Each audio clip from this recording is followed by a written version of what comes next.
오늘은 로마서 8장 31절로 39절의 말씀을 통해서 하나님의 사랑을 바라보는 예배라는 제목으로 말씀을 나누고자 합니다.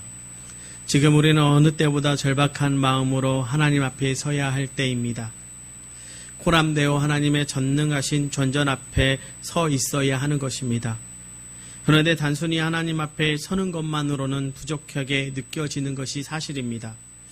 하나님은 우리가 우리의 초소에서 그리고 장막에서 성전에 가서 하나님을 경배하고 예배할 때 특별히 하나님의 무엇을 바라보기를 원하고 계십니다. 그것이 무엇일까요? 오늘 우리가 만나는 로마서는 바울 사도가 로마에 있는 그리스도인들에게 쓴 서신서입니다. 그는 로마 당국의 종교적인 핍박을 받고 있었습니다. 바울이 고린도에서 만난 브리스길라와 아굴라 부부도 이 클라디우스 황제에 의해 로마에서 추방을 당했습니다. 그 상황에서 바울은 로마서를 통해 복음이란 무엇인지를 설명함으로써 고난당하는 그리스도인들을 위로하고자 했습니다. 그리고 어떠한 상황에서도 복음의 능력을 가지고 고난을 이기며 살 것을 당부하고자 했습니다. 오늘 우리가 본 본문 8장에 앞선 7장은 구원받는 그리스도인들의 성화의 과정에서 겪는 어려움을 바울 자신의 경험을 근거로 말하고 있습니다. 우리는 믿음으로 구원을 받았지만 이 땅에서의 현실은 죄가 우리를 유혹하고 현혹함으로써 그 죄와 싸우기 바쁘다라고 말씀합니다. 로마서 6장의 고백처럼 죄에 대하여 죽고 예수님에 대하여 살아나는 과정이 성화이지만 1세기 그리스도인들은 이 성화의 훈련도 쉽지 않았을 것입니다. 그런데 로마 제국의 핍박까지 감수해야 하는 것이 그들의 현실이었습니다. 그렇다면 복음의 능력을 경험한 그리스도인들에게 하나님은 어떤 힘을 부여해 주실까요? 로마서 8장 1절로 30절에서 영이라는 말이 무려 22번 등장하게 됩니다. 그 중에 20번이 하나님의 영이신 성령님을 말씀합니다. 죄의 권세는 우리를 종으로 만들고 정죄하고 무너뜨리지만 예수님 안에 있는 성령의 법은 우리에게 생명을 주고 자유함을 준다는 것입니다. 바울은 로마서 8장 1절로 30절에서 이 같은 성령의 역사를 우리에게 말씀해 주고 있습니다. 그런 후에 바울은 성령 하나님의 사역이 우리에게 강력하게 가르치고 있는 것이 있다라고 말씀합니다. 극심한 고난 가운데 있는 그리스도인들이 성령님의 사역을 통해서 바라보아야 할 것이 무엇인지를 말씀하는데 그것은 바로 하나님의 사랑입니다. 그렇다면 우리는 예배 가운데 구체적으로 어떤 하나님의 사랑을 바라보아야 할까요? 먼저 우리는 하나님의 아끼지 않는 사랑을 바라보아야 할 줄로 믿습니다. 정확하게 말해 예배는요, 하나님을 아는 그분의 백성들이 구원을 주시는 최고의 하나님 앞에 감사하여 최고의 경배를 드리는 것 아닙니까? 그렇다면 예배자는 하나님 앞에 나아갈 때 구원에 대한 감격이 있어야 합니다. 감사가 없는데 어떻게 감격이 있고 하나님을 영화롭게 할 수 있겠습니까? 그런데 우리는 어떻습니까? 날마다 구원의 감격 가운데 여러분 살아가고 계십니까? 아니요, 그렇지 못합니다. 고난이 닥치고요, 어려움에 처하면 그 감격을 곧 잊어버리곤 합니다. 두려움이 엄습하고 염려에 휩싸이느라 감사하지 못하는 것이 우리의 모습입니다. 31절은 그래서 우리에게 이렇게 말합니다. 그런즉 이 일에 대하여 우리가 무슨 말을 하리요? 만일 하나님이 우리를 위하시면 누가 우리를 대적하리요? 그런즉 이 일에 대하여 라는 말은 앞에 열거한 성령의 역사들을 말씀합니다.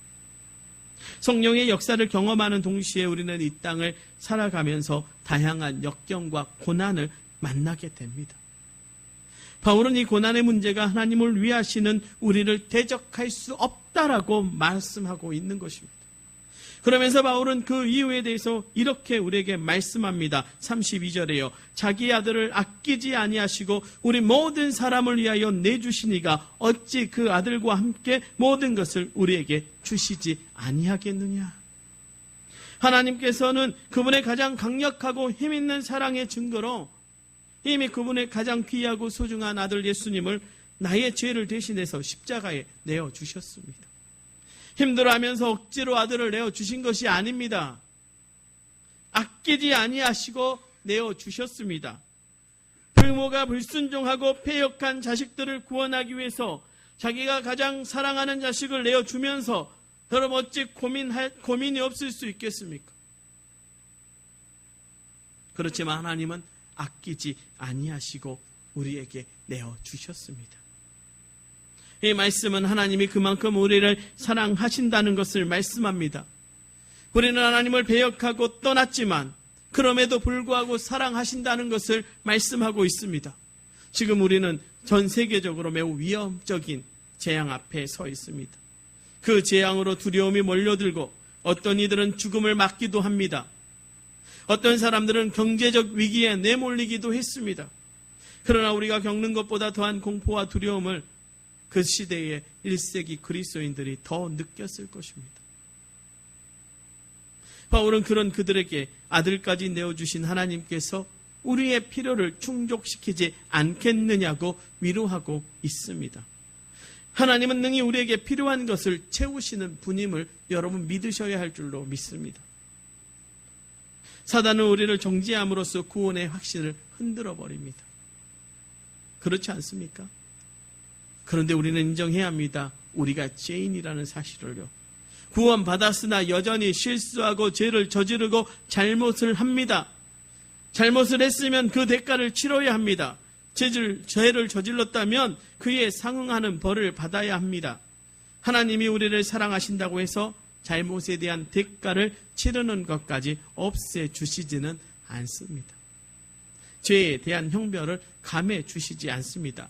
다만 궁극적으로 죄를 판단하시는 분이 누구이신가? 바로 하나님이시라는, 그분이 궁극적인 우리의 재판장이십니다. 33절은 우리에게 이렇게 말씀하시죠. 누가 능히 하나님께서 택하신 자들을 고발하리요 의롭다 하시니는 하나님이시니. 하나님은 우리를 구원하시면서 영적으로 의롭다라고 말씀해 주셨습니다. 이것에 대해 정죄할 리는 아무도 없는 것이지요. 34절은 뭐라고 말씀합니까? 누가 정죄하려 죽으실 뿐 아니라 다시 살아나신 이는 그리스도 예수시니 그는 하나님 우편에 계신 자요 우리를 위하여 간구하시는 자신이라. 하나님께서 우리에게 주신 구원은 상황이 변한다고 해서 바뀌는 것이 아닙니다. 내가 죄를 짓는다고 구원이 없어지는 것이 아닙니다. 죄를 지으면 벌을 받는 게 당연하지만, 그래서 그 순간 구원의 기쁨이 잠시 상실되겠지만 그 어떤 순간에도 우리를 향한 하나님의 사랑에는 변함이 없다는 것입니다. 예배는 그 크신 하나님의 사랑으로 인해 구원의 확신을 가지고 주님 앞에 나아가는 것 아닙니까? 로마서 8장 1절로 2절의 말씀을 보십시오. 그러므로 이제 그리스도 예수 안에 있는 자에게는 결코 정죄함이 없나니 이는 그리스도 예수 안에 있는 생명의 성령의 법이 죄와 사망의 법에서 너를 해방하였음이라. 사도 바울은 로마서 7장에서 뭐라고 탄식합니까? 오호라 나는 공고한 사람이로다. 여러분, 이 탄식은 우리의 탄식 아닙니까? 우리 모두가 공고한 사람입니다. 이 땅에 공고하지 않은 사람은 단 한 사람도 없습니다. 그런데 그럼에도 불구하고 예수 안에 있는 자에게는 결코 정죄함이 없다는 것이지요. 그리스도 예수 안에 있는 생명의 성령의 법이 죄와 사망의 법에서 우리를 해방시켰기 때문입니다. 상황이나 우리의 의가 아닙니다. 하나님께서 보혈을 의지하는 자들에게 이런 확신을 주시는 것입니다. 여러분, 우리의 의가 그것을 확신한다고 생각하십니까? 우리의 의가 우리의 믿음을 한치나 올려준다고 생각하십니까? 아닙니다. 주의 보혈입니다. 주님뿐입니다. 성령의 생명의 법이 우리를 그렇게 확신케 하는 것입니다. 그래서 우리는 이런 확신을 주시는 하나님 안에서 예배해야 하는 것입니다. 여러분, 우리가 바라보는 사랑은요, 두 번째로 환난을 넉넉히 이기게 하는 사랑임을 기억하십시오. 1세기 그리스도인들의 고통은 아마 오늘날 극심한 핍박을 받는 그리스도인들보다 더 심각했을 것입니다. 그들의 목숨이 경각에 달렸을 것입니다. 그런데 바울이 로마의 그리스도인들에게 편지를 쓰고 나서 10년이 흐른 뒤에 그보다 더 강도 높은 핍박을 받게 됩니다. 그 시대가 바로 네로 황제의 시대입니다. 로마에서 일어난 대화재의 원인은 그리스도인들에게 돌렸고 그들의 십자가에 매달아 죽이거나 원형 경기장 한복판에서 사자의 밥이 되게 하고 동물의 가죽을 씌워서 태양에 말려 죽이기도 했다고 합니다. 여러분 상상해 보십시오. 상상하기도 어려운 고난을 받는 그들에게 오늘 성경은 그들에게 이렇게 말씀하고 있다면, 오늘 35절로 36절의 말씀입니다. 누가 우리를 그리스도의 사랑에서 끊으리요? 환난이나 공고나 박해나 기근이나 적신이나 위험이냐 칼이랴. 기록된 바 우리가 종일 주를 위하여 죽임을 당하게 되며 도살당할 양같이 여김을 받았나이다 함과 같으니라. 말씀을 보면 그리스도인이 당하는 핍박에 대해서 모르지 않았습니다. 우리가 상상하는 것보다 더 많이 더 자세히 알고 있음을 우리는 알게 됩니다. 또한 그 사실을 숨기려고 하지도 않습니다. 그런데 중요한 것은 말씀은 우리가 넉넉히 이길 수 있다고 말씀한다는 것입니다. 그 이유가 뭘까요? 37절의 말씀이에요. 그러나 이 모든 일에 우리를 사랑하시는 이로 말미암아 우리가 넉넉히 이기느니라. 우리를 사랑하시는 이가 누구십니까? 바로 하나님 아버지이십니다. 우리 믿는 성도들을 향한 하나님의 사랑은 오직 그의 아들 예수님 안에서 보여집니다. 로마서 5장 8절의 말씀이요. 우리가 아직 죄인 되었을 때에 그리스도께서 우리를 위하여 죽으심으로 하나님께서 우리에 대한 자기 사랑을 확증하셨느니라. 우리는 이 사랑을 기억해야 할 줄로 믿습니다. 그 사랑은 바로 아낌없이 주시는 사랑입니다. 이 아낌없이 주시는 사랑으로 하나님은 우리에게 고난 가운데서 넉넉히 이기는 능력을 주고 계신다는 것입니다. 그래서 우리는 예배 가운데 고난을 넉넉히 이기게 하시는 하나님의 능력을 바라보아야 합니다. 상황은 우리를 위협하고 두렵게 할 수 있습니다. 그러나 우리를 파괴하고 무너뜨릴 수는 없습니다. 왜요? 하나님의 사랑이 우리 안에 있기 때문에 그렇습니다. 더 나아가 우리가 예배 가운데 바라보는 하나님의 사랑은 영원히 함께 하시는 사랑임을 기억하십시오. 여러분, 유행가 90% 이상이 남녀 간의 사랑을 노래하고 있습니다. 그렇지 않습니까? 하지만 이 땅에서의 사랑은 어떻습니까? 한계가 있지요. 그래서 나이가 드실수록 부부간에 뭐라고 말하냐면 우리는 사랑으로 안 살아요. 정으로 살지. 안 그렇습니까? 사랑에는 다 한계가 있습니다. 로미오와 줄리엣을 보십시오. 영원할 것 같지만 그렇지 않았다는 거죠. 그들이 사랑해서 결혼했어도 어땠을 것 같습니까? 부부싸움 안 했을까요?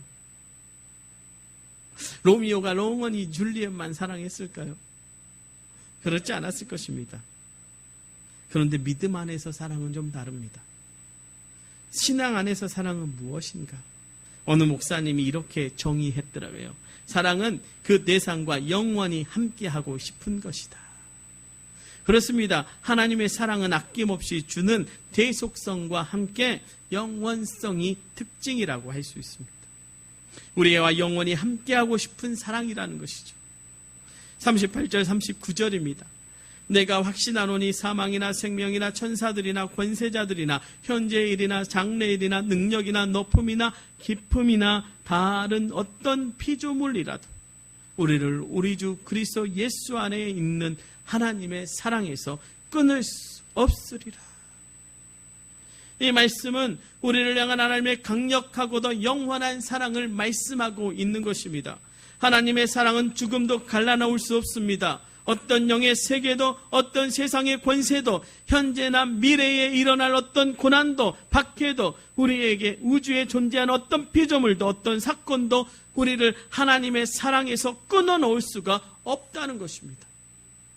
이유가 무엇일까요? 하나님께서 우리와 영원히 함께 하시겠다는 약속을 하셨기 때문입니다. 제가 어느 날 사역에 너무 지쳐서요. 아무것도 할 수 없을 정도의 상황이 됐습니다. 정말 하나님이 나와 함께 하시나 이런 생각이 들었습니다. 어느 날 라디오를 틀어놓는데 유행가가 나오는 거예요. 머리부터 발끝까지 다 사랑스러워. 김종국이라고 하는 가수가 불렀던 제목이 사랑스러워라. 그 노래가 얼마나 힘들었으면 그 노래가 저는 하나님의 음성으로 들었습니다. 차를 한곁에 세워놓고 그 노래가 끝날 때까지 눈물을 흘렸습니다.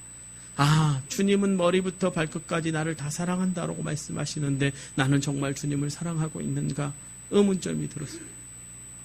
한 번은 이런 적도 있습니다. 제 팔에 상처가 있습니다. 때로는 반팔이 있는 것이 좀 부끄럽기도 합니다. 사역을 하다가 이 팔이 부러졌습니다. 그때가 어느 때였냐면 제가 초등부 3학년, 4학년 아이들을 담당하고 있었는데 그 아이들에 대한 사랑의 확신이 없을 때였습니다. 사라질 때쯤이었습니다. 내가 정말 저들을 사랑하고 있는가? 그 의문이 들 때였습니다. 비가 오는데 카메라를 가지러 교육자실을 막 뛰어가다가 전도사가 얼마나 구두가 좋아서요. 요즘이야 제가 매년 구두를 바꿔 신기도 하고 갈아 신기도 하지만 그때는 구두 하나로 3, 4년 그냥 4, 5년, 5, 6년 막 굳건히 신을 때니까 밑바닥이 다 닳을 때 몰랐습니다. 저는 그것이 닳아 있는지도. 대리석이 미끄러운데 미끄러져 딱 넘어지면서 툭 하더라고요.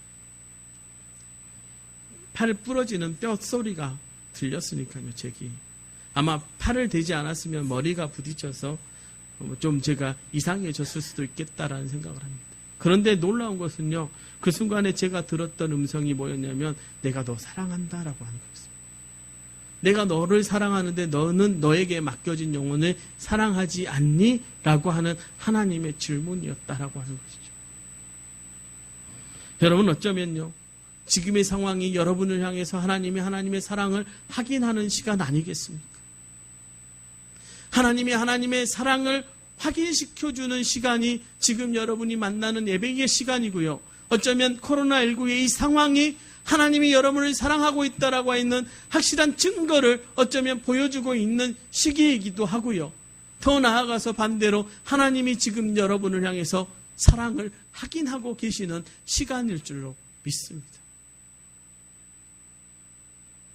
여러분 하나님의 사랑은 상황이나 환경에 따라서 변하지 않는다는 것입니다. 내가 어떤 사람이든지 그 사랑은 변함이 없이 우리에게 주어지는 것입니다. 단 한 번도 하나님의 사랑은 변덕스럽지 않았습니다. 제가 좌절해서 나와 있을 때, 제가 사역을 싫어서 주저앉아 있을 때, 제가 그 아이들을 사랑하는지 안 하는지 의문을 갖고 있을 때에도 하나님은 여전히 저를 향해서 사랑한다라고 말씀하셨습니다.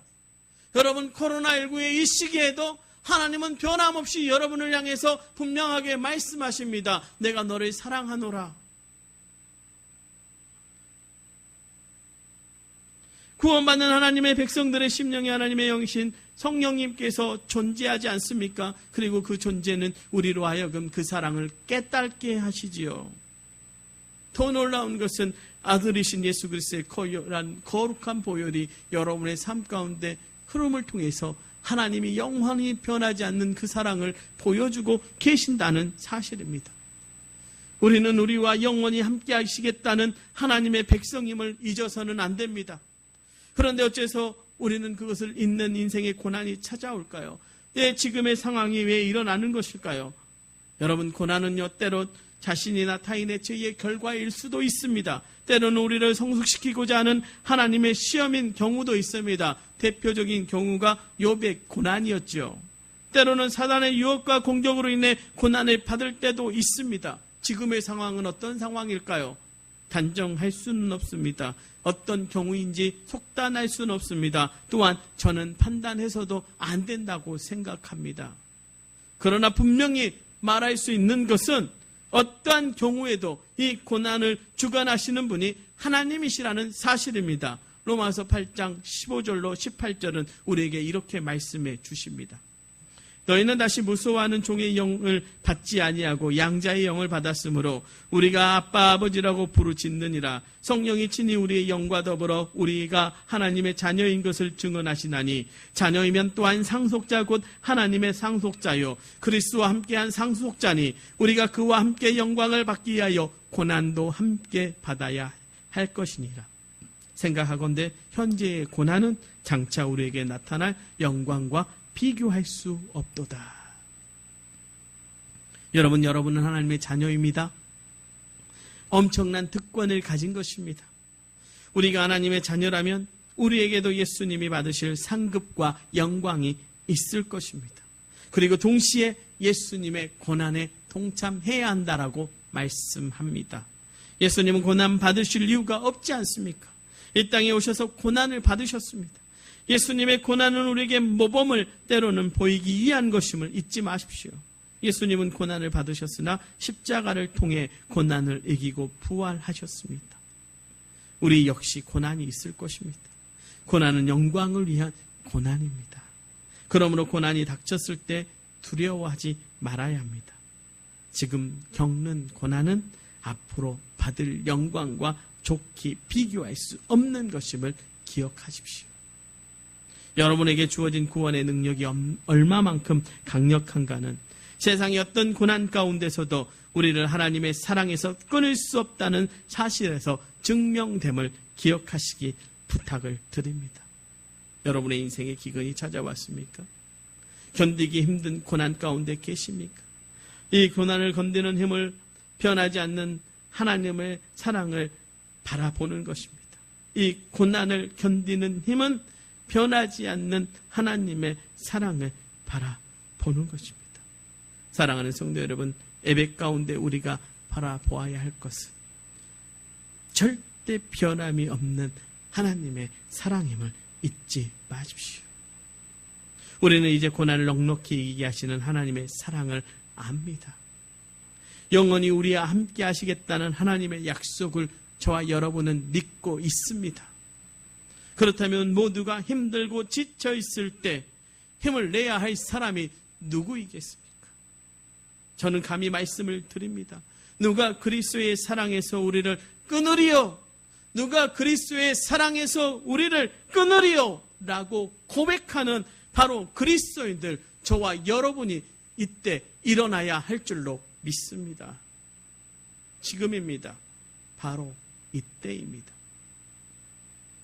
우리는 우리만 하고 있을 때가 아니라 지금 나누어야 할 때이고, 지금 이 어려운 시기에도 나누는 교회들이 있음을 잊지 마십시오. 제가 아는 한 형님 교회는 개척교회입니다.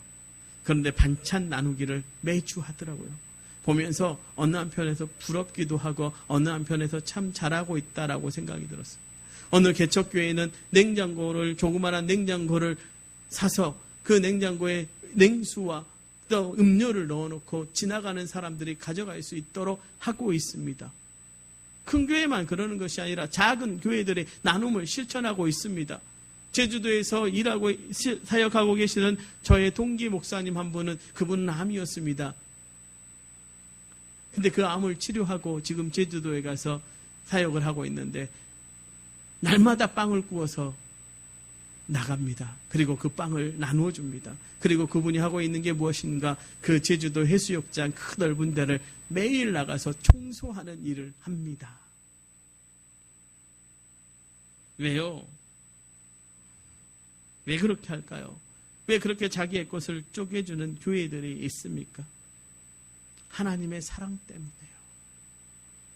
구원받은 백성이라고 하는 그 놀라운 사실을 깨닫게 하시는, 아들도 아끼지 않으시는 그 하나님의 사랑 때문에요. 그 사랑의 감격을 그렇게 나누고 있는 것입니다. 사랑하는 성도 여러분, 우리는 하나님의 자녀로서 세상 가운데서 사랑을 실천해야 합니다. 나눔을 실천해야 됩니다. 헌신의 수고를 감당해야 합니다. 복음 전하는 일에 힘써야 합니다. 그 일을 할 수 있는 유일한 존재가 하나님의 사랑을 받고 있다라고 하는 것을 깨닫고 있는 저와 여러분임을 잊지 않기를 주님의 이름으로 부탁을 드립니다. 이것이 바로 하나님의 사랑을 바라보는 예배입니다. 삶으로 드리는 예배이지요. 이제 말씀을 정리합니다. 사랑하는 성도 여러분, 여러분의 예배 가운데 하나님의 사랑을 바라보십시오. 아들을 아끼지 않으시는 그 사랑, 우리를 이 세상 가운데서 넉넉히 이기게 하시는 그 사랑, 우리로 영원히 함께 하시겠다라고 하시는 그 약속의 사랑을 바라보십시오. 그리고 그 사랑으로 여러분의 예배가 승리하는 예배가 되기를 주님의 이름으로 축원합니다. 그리고 그 사랑으로 삶에서 드리는 예배가 되기를 주님의 이름으로 부탁을 드립니다. 그리고 여러분이 믿음의 사람으로서 그 사랑을 나누는 현장이 여러분의 삶의 현장 되어지시기를 주님의 이름으로 부탁을 드립니다. 그리고 그때에 위로와 능력이 여러분의 삶 가운데 미쳐질 줄로 믿습니다. 기도하겠습니다.